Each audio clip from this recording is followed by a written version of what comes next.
Photos of the actual Jordan Tatum 4 have surfaced, and there are a couple of things that you can confirm, which were hard to identify from the initial leaked images of the shoe because they were in-game screen grabs from NBA 2K26. And although they gave us a rough idea of what to expect, a few important details were left hanging, like the cushioning and the upper material among others. But with the photos of the actual shoe itself, we now have an idea about those two things, and there's actually more. You see, I've been writing sneaker stories and posting shoe reviews for more than 10 years, and what I've learned is that sometimes brands intentionally design signature basketball shoes that do not stray too far from the previous version. This design continuity is mostly driven by establishing an identity and, of course, cheaper production costs, because if the design remains almost the same, the easier it is for people to remember and less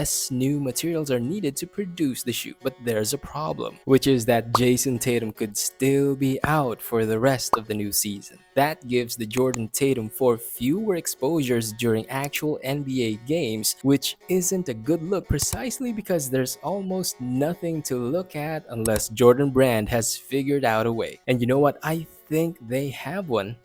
So let's have a quick conversation.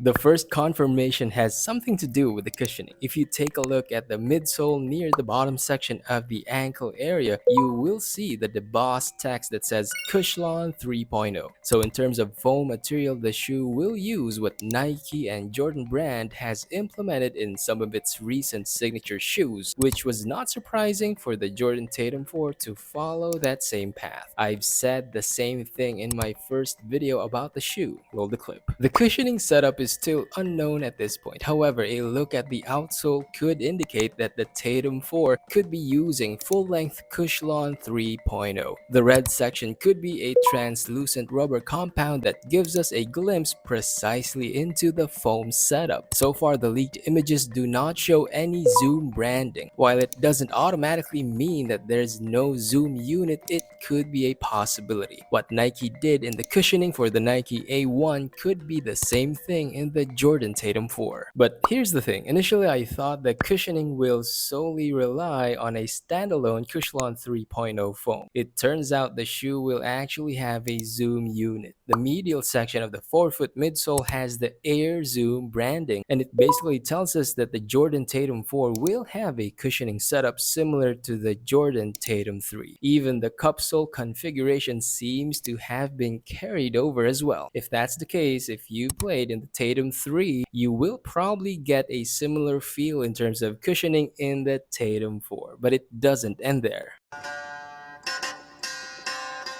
The design of the upper continues what was started in the Jordan Tatum 3. With the coral colorway at least, the white sections look like squiggly lines that are less pronounced but still similar to the previous iteration. The coral panels seem to use a textured synthetic leather material that is stitched on top of the white fabric base. This Tatum 4 colorway could be the put 'em in a blender equivalent for the Tatum 3 colorway that goes by the same nickname. But there could be one thing that has been partially improved, and that would be the ventilation. Apart from the mesh tongue, the medial and lateral sections of the shoe have a mesh panel that extend to the top of the cupsole. And I think this approach is promising because it gives a quick exit for the heat coming from the bottom of your feet. And I find it interesting that the semi-translucent section of the bottom half actually has the text "find a way," because literally that's the section where heat will find a way out. But of course, that phrase has a more personal backstory to it. Find a way comes from one of Jayson Tatum's post-game interviews in 2023, where he says that he has embraced the mentality of finding ways to win. That same line has also been a part of the Jordan Tatum 2 and 3. It's highly likely that there could be Jordan Tatum 4 colorways that will have design elements implemented in the past iterations, which brings me to how you will probably feel about the Jordan Tatum 4.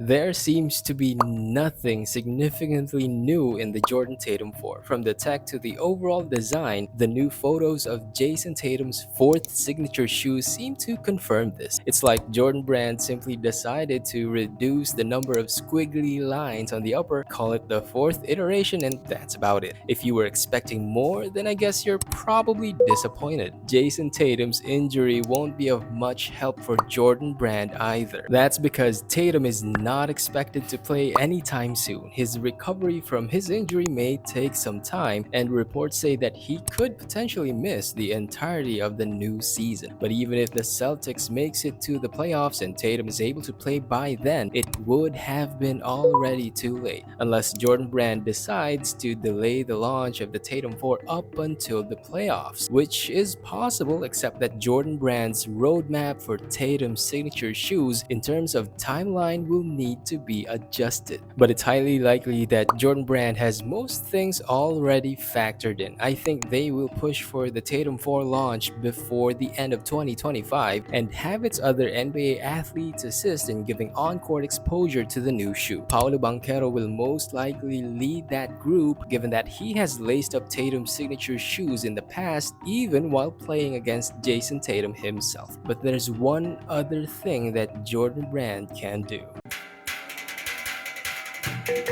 And that's to use alternative marketing channels to supplement the shoe's in-game NBA exposure, which is what Jordan Brand has done for the Tatum 3 and which it has just done for the Tatum 4. And that's to use NBA 2K26 as an alternative platform to market the shoe. Not that it should be the primary platform, but that it could help in the absence of Jayson Tatum. But ultimately, of course, it all boils down to the shoe. No matter how hard Jordan Brand pushes for the marketing of the Tatum 4, if people see it as a lazy rehash, then no amount of marketing can save it. The short-handed innovation in terms of design and tech, along with Jayson Tatum's prolonged absence, may pose some problems for Jordan Brand, but let me know what you think.